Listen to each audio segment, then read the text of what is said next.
How can Measure Evaluation's training partners support and strengthen the gains made in M&E capacity? I think our training partners play a critical role in helping to meet the demand for trained M&E professionals through both the pre-service training and the in-service workshops. Such formal training, I think, also helps to establish M&E as a profession.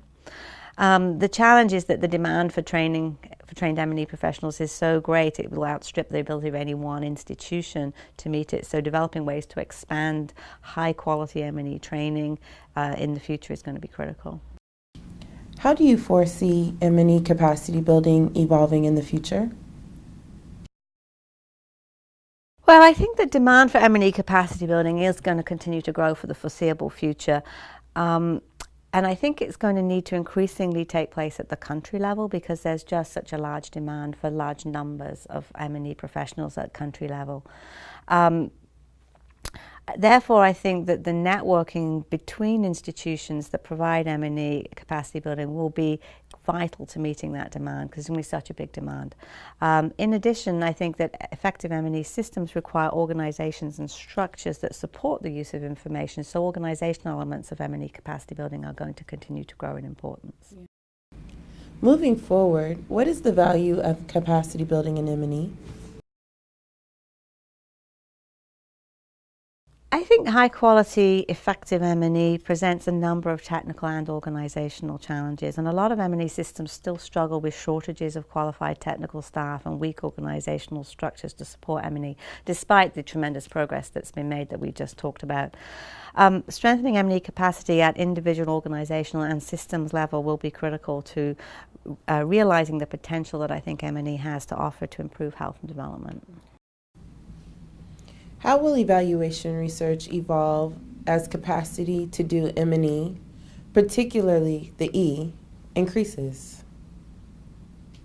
Well, I think there's been a recent upsurge of interest in evaluation in the past couple of years, and I think this partly reflects an increasing interest in understanding why things are happening as well as what is happening, because the monitoring provides a little more of the what. Evaluation research raises additional technical and practical design challenges and requires rigorous but still practical designs. I think there's going to be a growing demand for skills in the design and implementation of evaluation. And I think there will be challenges in meeting the high expectations for evaluation that are out there at the moment within the context of real-world programs. But I think this will also be an exciting time in the field because we need to develop new methods to address the practical challenges, and we have the opportunities to uncover new knowledge about the effectiveness of programs. What role will e-learning play as M&E capacity building continues to evolve?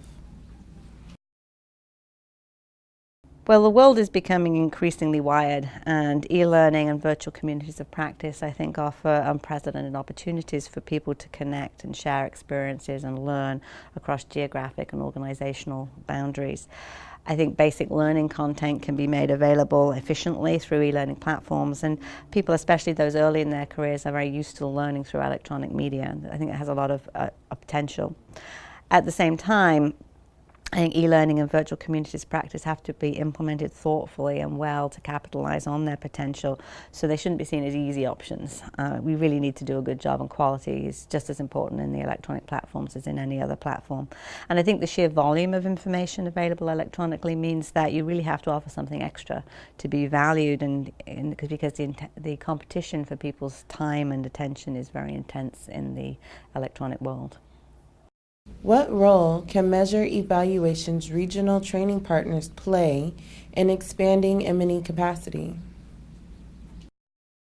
Well, I think the regional training institutions we've been working with through Measure Evaluation have tremendous experience to share, and they can play a critical leadership role in building networks and supporting and influencing the direction of M&E capacity building in the future.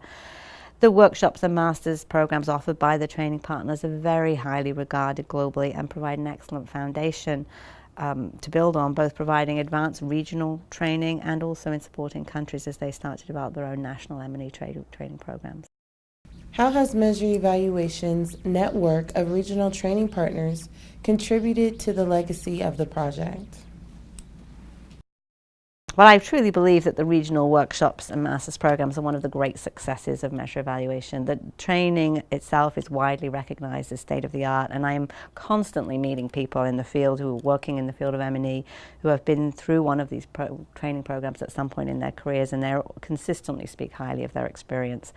What I find most exciting, though, is the individual institutional commitment to M&E capacity building in our training partners, which means we can now offer so much more than the project could do alone, and will ultimately be what determines the impact and legacy of this work.